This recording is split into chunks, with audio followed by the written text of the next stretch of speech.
Chapter 7: No Turning Back. His legs moved before his thoughts caught up, carrying him swiftly back toward his room. His focus zeroed in on one thing: his gun. John's steps quickened as he made his way back to his room. The sound of the dogs barking in the distance grew faint, but his mind raced, piecing together the fragments of the night. The fire. Stan's reaction. The weapon strapped to him as he walked outside without hesitation. What's out there? Who's out there? John reached his room, his fingers fumbling as he unzipped his pack and pulled out his handgun. He checked the magazine, his movements methodical. Fully loaded. He slid the gun into his holster and grabbed his knife, securing it at his side. The weight of the weapon steadied him, but only slightly. He slipped back into the hallway, his senses on high alert. The house was eerily quiet now. The hum of the electricity, the faint creaks of the structure, and his own breathing were the only sounds. Even the snoring he'd heard earlier seemed to have stopped. John crept toward the door Stan had exited, his footsteps soft but deliberate. He paused at the edge of the frame, peering out into the vast underground expanse. The fire still burned in the distance, casting an orange glow that flickered against the jagged walls of the cavern. Stan was a dark silhouette moving toward it, his machete gleaming in one hand. The rifle loosely across his back, as if expecting the need to switch weapons at any moment. John squinted, scanning the area beyond Stan. Nothing moved, but the odd smell from earlier lingered, sharper now, like wet stone and decay. What the hell is going on out there? His instinct screamed at him to follow, to find out what Stan was walking into. But another part of him, the part that had kept him alive this long, warned him to stay put, to observe and wait. Stan reached the edge of the firelight, his figure becoming more distinct. He stood still for a moment, his head turning slightly, as if listening. Then he raised the machete and stepped beyond the light, disappearing into the shadows near the mouth of the unexplored cave. John's pulse quickened. He had no idea what was in those caves, but whatever it was, Stan seemed prepared for it. The sound of a low growl reached John's ears, faint but unmistakable. He gripped his handgun tighter, his eyes fixed on the spot where Stan had vanished. One way in, one way out. And for the first time since entering this underground world, John realized just how fragile that safety truly was. John pounded on the doors of the other two houses, urgency driving his every move. At Peter's house, he explained the situation in a few rushed sentences. Peter didn't hesitate. He grabbed his shotgun, stuffing extra shells into his jacket pocket. Steve appeared moments later, slipping on a jacket and holstering a pistol at his side before picking up a flashlight. They ran across the field to the third house. John knocked hard, his eyes darting toward the cave entrance where Stan had disappeared. Amy, Chris's wife, answered the door, her eyes wide with concern. "Where's Chris?" John asked sharply, his tone more demanding than he intended. "He went topside earlier," she said, her voice tinged with worry. John's stomach sank, but there was no time to dwell. "Stay here. Lock the door. Don't open it for anyone unless you're sure." She nodded, closing the door behind them as they turned back toward the caves. The three men moved quickly, crossing the field toward the flickering firelight. The smell hit John before they reached the entrance, a putrid, acrid stench that clung to the back of his throat. "What the hell is that?" Steve muttered, pulling his scarf tighter over his nose. "Nothing good," Peter said grimly, pumping the shotgun once for good measure. They entered the cave cautiously, Steve's flashlight cutting through the darkness ahead.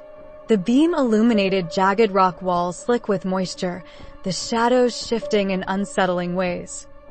John's senses sharpened. The air was heavy, almost suffocating, and the stench grew stronger with each step. His hand hovered near his holstered gun, every nerve in his body on edge. Peter broke the silence, his voice calm and steady as he walked behind Steve. You ever hear the one about the 3 boys who got lost in a mine? Happened a long time ago. Kids from a little coal town. Thought they'd go exploring. John glanced over his shoulder, frowning. Now's not really the time for ghost stories. It's not a ghost story, Peter replied, his tone almost amused. It's just a story. Steve muttered something under his breath but didn't interrupt. Peter continued, his voice a comforting rhythm against the eerie backdrop of the cave. These boys, they wandered so deep they couldn't find their way back. Hours turned into days. Everyone thought they were goners. But one day, out of nowhere, they just walked out. All 3 of them, dirty, hungry, but alive. What happened? Steve asked, his flashlight sweeping the walls. Turns out, Peter started. One of them remembered something his grandpa told him. When you're lost underground, you've gotta trust your gut. The rocks will talk to you if you listen. And that's what he did. Said he felt the wind whisperin' which way to go. John wasn't sure if the story was meant to be reassuring or unsettling. The idea of the rocks talking felt too close to the madness Dan had mentioned earlier. The flashlight beam flickered as Steve adjusted it. The tunnel narrowed, the smell intensifying until John could barely breathe through his nose. He stepped carefully, his boots crunching on something brittle, bones, maybe, or fragments of something worse. This way, Peter said, his voice tight. The flashlight picked up a faint trail of dark stains on the floor, leading deeper into the subtunnel. Whatever's down here, Peter said, his voice low but steady, we're not gonna let it get the drop on us. Just keep your head, and we'll be fine. John swallowed hard, the weight of his gun suddenly feeling insufficient. They pressed on, the oppressive darkness closing in as the tunnel veered sharply to the left. The tunnel seemed to stretch endlessly, each step weighed down by the thick, foul-smelling air. The beam of Steve's flashlight wavered slightly, but his grip on it remained firm as he scanned the path ahead. Why don't we just call them zombies? Steve asked suddenly, his voice cutting through the uneasy silence. Peter chuckled, though there was little humor in it. Zombies? That's just stories, kid. What's out there? It's worse. Steve glanced over his shoulder. Worse how? Peter's tone grew serious, his voice a low murmur that made John lean in to hear. The changed don't just stumble around, eating people like in the movies. Sure, some of them are like that, the ones who turn fast. But the real danger comes from the ones who take their time. What do you mean?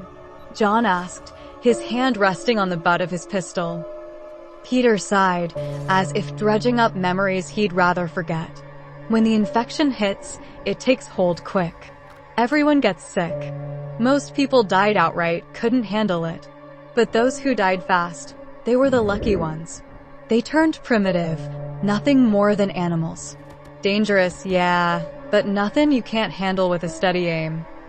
Steve's flashlight caught a glint of something on the cave wall, a streak of dried blood. He swallowed hard, but kept listening.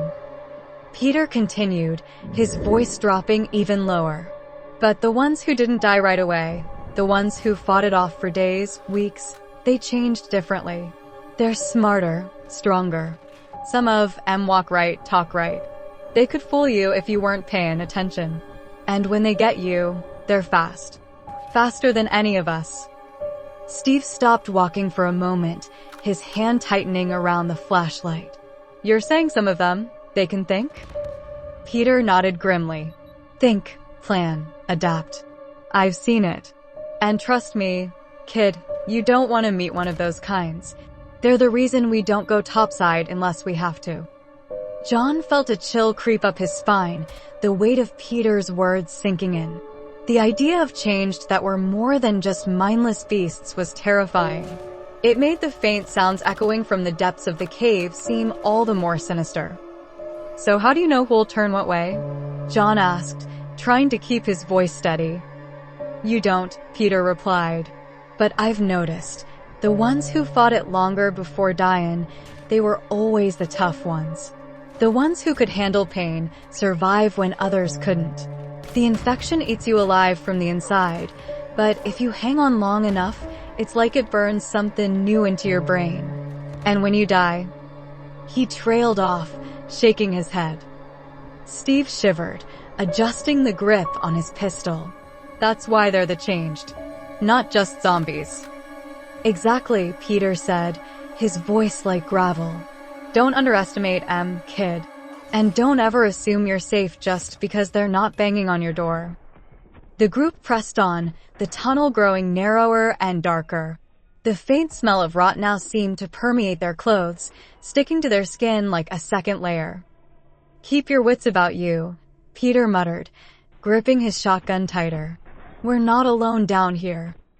The tunnel curved sharply, and the trio froze at the sound of labored breathing echoing faintly from ahead.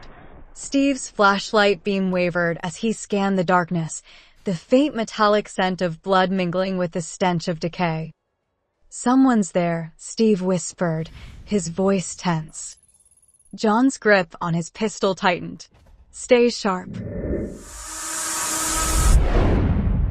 Woo!